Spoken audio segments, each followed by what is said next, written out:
Story 1. Am I the a-hole for asking my fiancé to not wear his brother's necklace on our wedding day?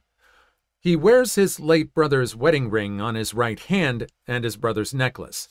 I can get behind the ring because you don't really notice it as much, but the necklace is more noticeable.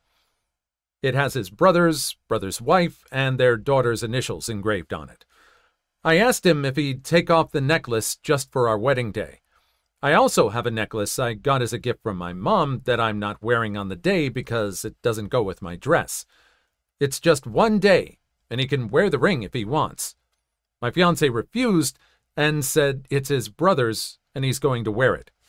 Is your mother still alive? And maybe it's just for one day. Maybe you can compromise and wear it tucked under the suit? It's a brother that was seemingly very dear to him that has passed away and wants that memory with him on this special day.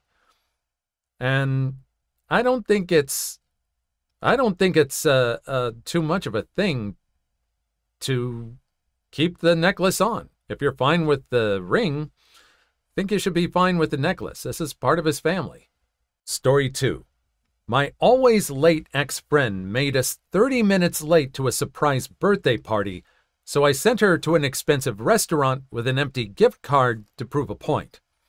A few years ago, I, 22 female, had a friend, Alex, 24 female, who was always late. She was also the kind of person who would tell you, "I'm on the way," when she was not, in fact, on her way. That one trait of hers caused me quite a lot of inconvenience. One time, we were both invited to a surprise birthday party for our mutual friend. Clearly written on the invitation was something along the lines of, "Be sure to arrive at 6 p.m. Do not be late, or you will miss the surprise." Come the day of the party, she and I had agreed to meet at my house and drive over together. Around 5 p.m., I asked her when she would be at my place. She told me that she would be there around 5:30, which was great because the party was about 30 minutes away. At 5:30, I called her to ask where she was, and she told me she had not even left yet.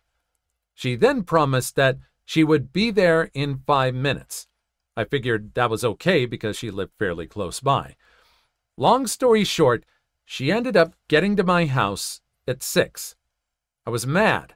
We had left immediately and made it to the party around 6:30.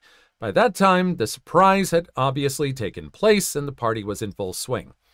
I mentioned to her that I was really bothered that she had been late. Not only that, but she had strung me along and lied to me and prevented me from being on time. She responded by saying things like, "Oh, it's not that big of a deal," and "We were only 30 minutes late," and "Don't be so dramatic." At that point, I was sick of her being late and her attitude. Being late, lying, and downplaying someone's feelings it's all rude. So I went to a nearby steakhouse and took a gift card without putting any money on it. I wrote $30 on the card and gave it to her a few days later, telling her it was a random gift for being my friend. A few days after that, I got a text from her asking if I was sure I activated the card. I told her yes, I was sure, and asked her why she was asking. She responded by saying she had gone to the restaurant with some friends without her purse and tried to use the gift card, but it wasn't working. It was at that point that I gave myself away by responding with, "Oops, I guess I was wrong, and it's not that big of a deal, and you're only $30 short." She immediately picked up on what I was doing, and I proceeded to receive a few angry texts about how embarrassed she was and how rude and disrespectful I was for doing that. All of this because I was just a few minutes late, blah, blah, blah. I simply responded with, "So you're saying that if I tell you one thing, then do another, and it directly impacts your life in a negative way, that it's disrespectful? And you get mad at me for it, and I downplay your feelings? That's rude? Am I to understand you correctly?" She didn't respond.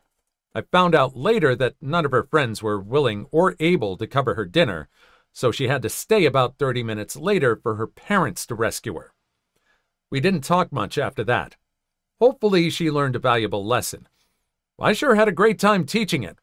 Well, I was wondering how you were going to connect a gift card like that to being late.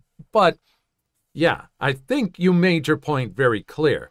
It just seems like she's just very self-centered and just oblivious to her actions affecting other people. I hope this teaches her a lesson, too. Do you think it's going to teach her a lesson, or is it just not going to be worth it? Let me know in the comments.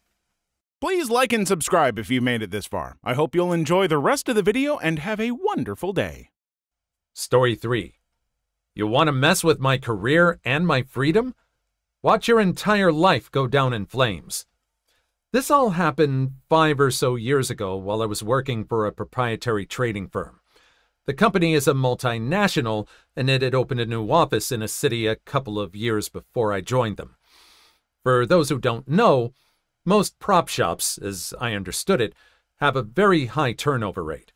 Just toss everyone in and keep those who stick. The company I worked for recruited every 3 months.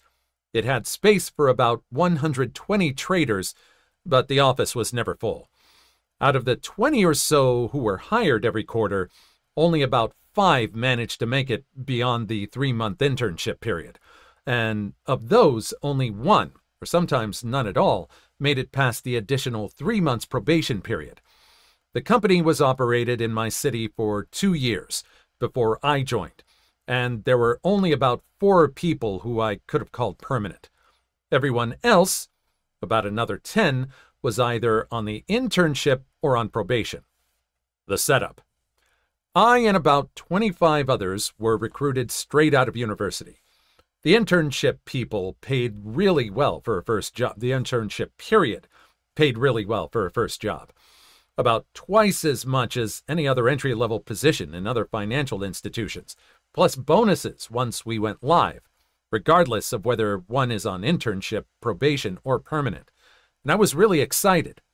I first came across my boss, a really decent Indian guy, at an industry day held at our university.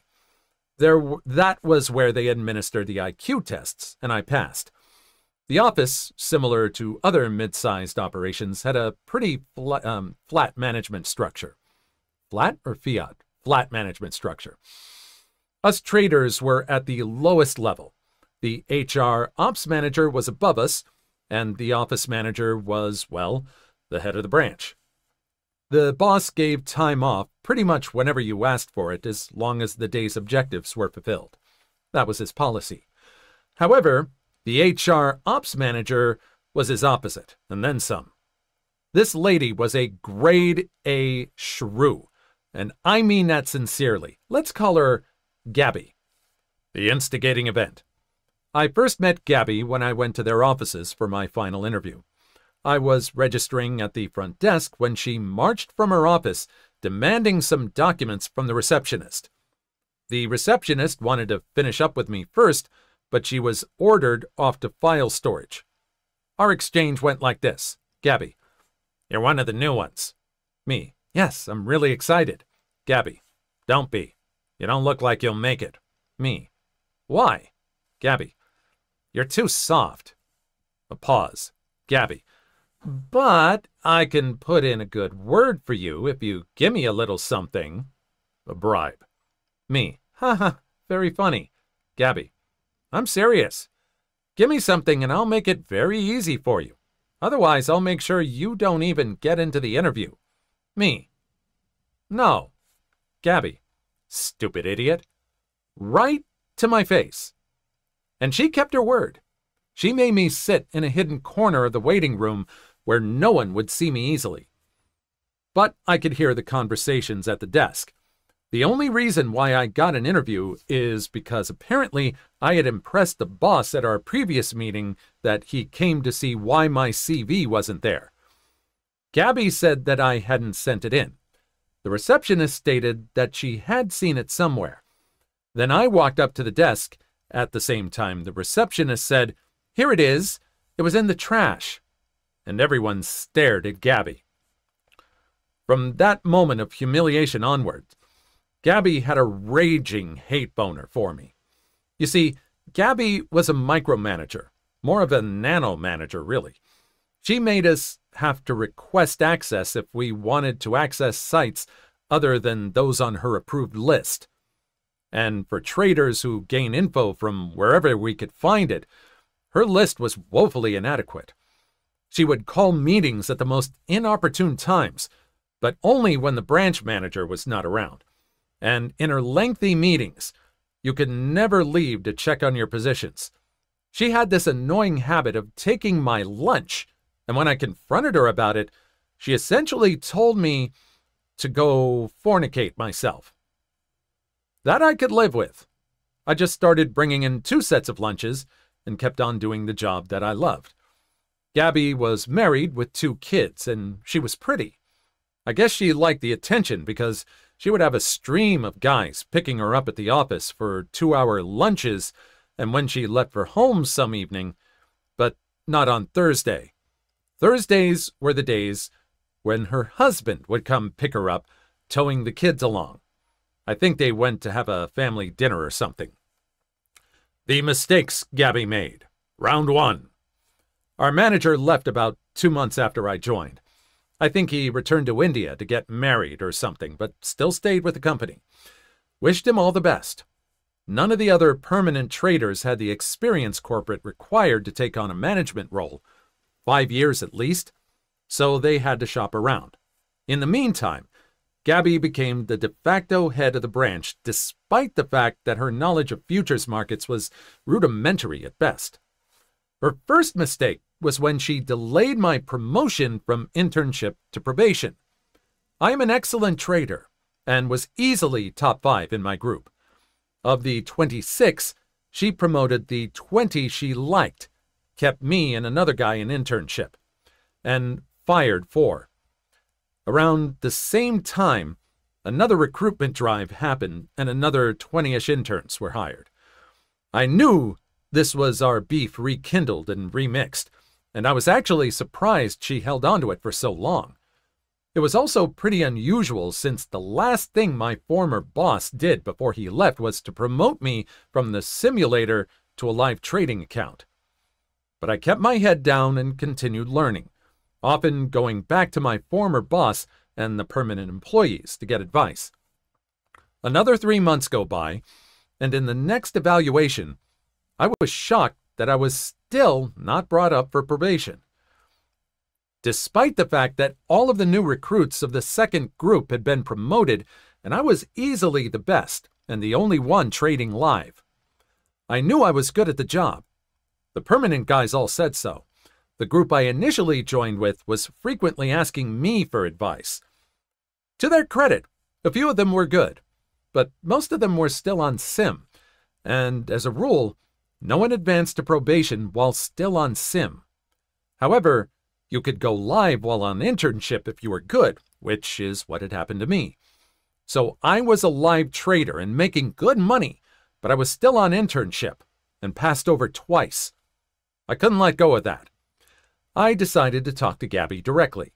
I approached the senior guys and made my case, though I was careful not to put her in a bad light. They agreed to help me, and so they did. About a month after she passed me over the second time, she gave me my promotion, and I was now on probation. At this time, she was still unsure of her power and was still afraid of the permanent traders. Those guys were like deities. 2 months after my promotion, another evaluation and recruitment drive. I was not promoted.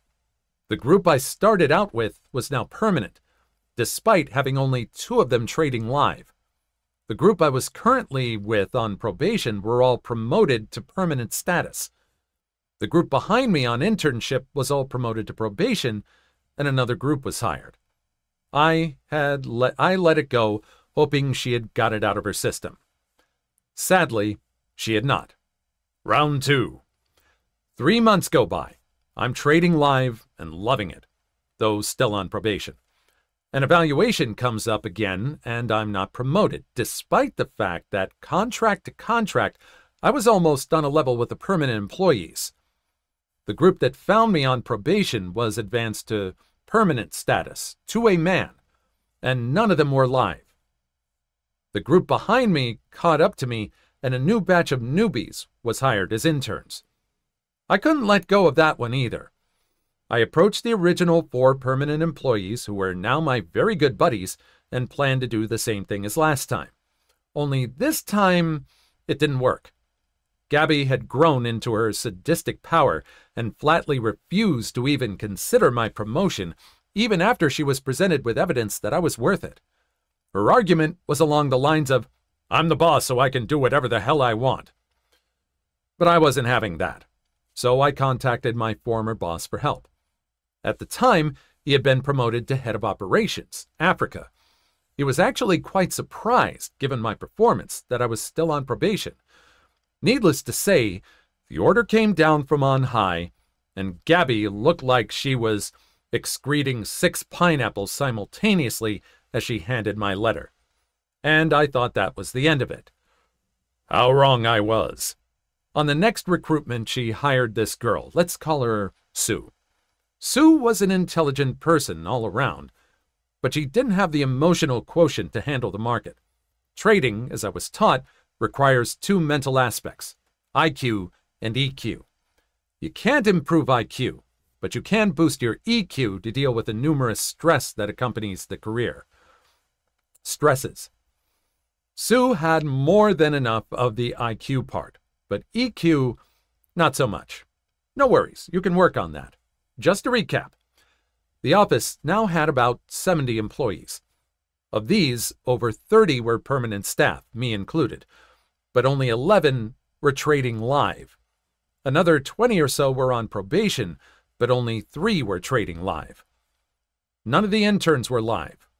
The office needed to stay profitable if it was to stay open, which means that the money the 14 live traders were paying, plus the salaries of everyone in the office. I got to read that one again.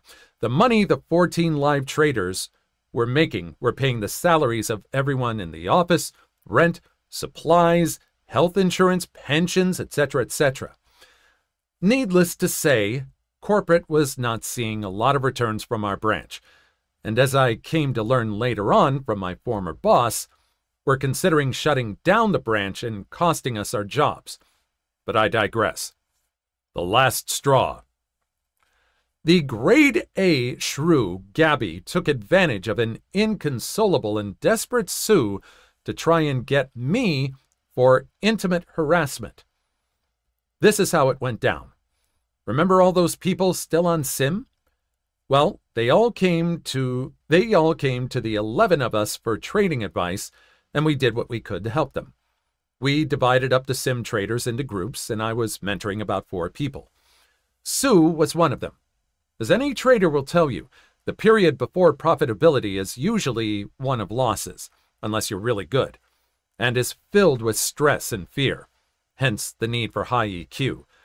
It's normal, and you get through it. Sue was going through such a rough patch one evening. We were going over her trades. Bad trading day all around, when she just burst out crying. I know how it feels. I had shed my own tears as well. So I comforted her the best I could. I held her hand and patted her on the back awkwardly. To this day, I still don't know how to comfort someone until she quieted down. What I didn't know was that Gabby had seen us. As I came to learn later, she approached Sue the following day and made her an offer. Gabby would make sure Sue kept her job and would get her a lot of money if she stated that I had intimately harassed her. Sue took Gabby up on the offer, and what followed was a nightmare. It started with a formal reprimand from corporate, a hearing in which I wasn't present to defend myself because Gabby forgot to send me the summons. Apparently, she lobbied quite viciously to get me fired. The only reason I was able to keep my job was that my former boss came to my defense. Despite his help, I lost my quarterly bonus, about $100,000 and half of my holdback, about $400,000. I also had to attend seminars which essentially involved watching the same film on intimate assault in the workplace, 3 hours long, until I stated in writing that I was an abuser and it would go on my record. I knew that if that happened, Gabby would have the ammunition she needed to ruin my life forever. So, every day, I got into the office at 7 in the morning, watched the 3-hour film until 10, refused to acknowledge it, then get to work, leave the office at 11:20 in the evening, rinse and repeat. For almost 7 months. It was tiring and torture, and Gabby never let me live it down. All of the people I had been mentoring were transferred the day after my reprimand. The day after that, Gabby informed me via letter that my clip size had been cut from 1,000 to 20 contacts. Yeah, I had to admit, I was bloodied. I was down. But that shrew didn't know that she should have ended me. Didn't know that she should have ended me. That's how that's supposed to sound. The revenge. Step 1. Ruin Gabby's career. I started compiling all the smeg that was happening to me in the office. It started when I realized that when I went out to lunch, someone would open my desk drawer and mess around with my notebook, where I jotted down my trading ideas for the day. The only person who had a key apart from me was Gabby. Apparently, she had mastered my lunchtime routine for the entire 45-minute break and would open my locker when I was out smoking. She would then copy down my trading plans for the day and give them to Sue. I even saw them at it once, but they didn't see me. I documented it. I let it go on for a while so that I could establish a pattern via Sue's trades. I then approached 2 of the permanent traders who were closest to me and told them my plan. Remember when I said almost no money was reaching corporate? And that there were only 11 live traders? The situation had only gotten worse. The office was now full, but we had less than 15 live traders. Live trading could only be approved by head of operations, my former boss, and he was a strict one. Now imagine that my earning capacity had been cut by over 90%. My 2 friends agreed to my plan, and they slowed down their trading by about 50%. This essentially put the branch in the red, and 3 weeks later, we were told that head of ops and other head honchos were coming down. The next phase involved getting Sue into a corner. Please, a tear or two, and revealing that I could prove she had been stealing my work were enough to get a written statement from her that Gabby had orchestrated the whole intimate harassment thing. Step 2. Ruin Gabby's marriage. It only took a little investigation on my part to realize that all those men who visited the office were actually Gabby's lovers. She would leave for 2-hour lunches with her phone turned off. I took advantage of one such period.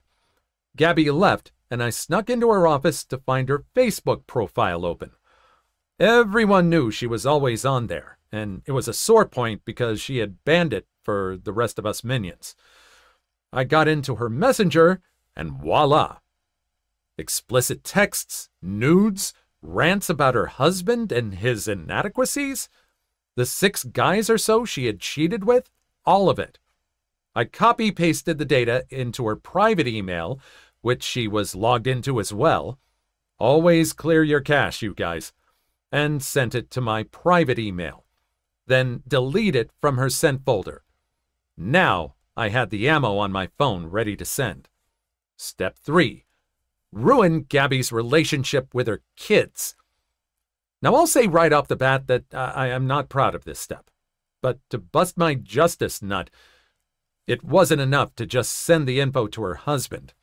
So I waited for Thursday when I knew he would be passing by the office with the kids. The pro-revenge deities saw fit to bless me that day, because it was the same day that corporate head honchos were riding into town. Thursday. I was at the office at 7 as usual with all my documentation from my appointment letter to the numerous rejected requests for promotion, sat through the 3-hour intimate harassment video, yes, I was still doing that, and waited for the moment. The guys from corporate, my former boss included, arrived and went straight into a meeting with Gabby. I was quite certain that they would call me in to know why I had been attending an intimate harassment awareness class for almost a year, and I was ready for them. I was called in after lunch at about 2. The question was asked, and before I could answer, Gabby jumped on it on the question, on the bit, like I knew she would. She went on a long rant about how I had been insubordinate and how I liked to touch the female employees. I could tell from her grin that she thought she was winning. And then I pulled out Sue's letter, and the grin curdled on her face. Sue was hurriedly called in, and she backed up my story. She said she was sorry. She was fired on the spot and told to go wait at the receptionist for her final check. I felt no sympathy. I was on a roll.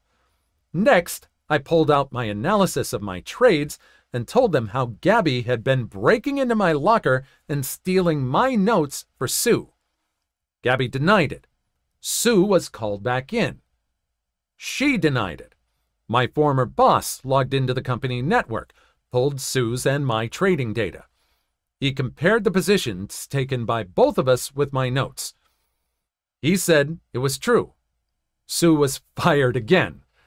They told me they would refund my confiscated bonus and holdback with an extra 50 grand.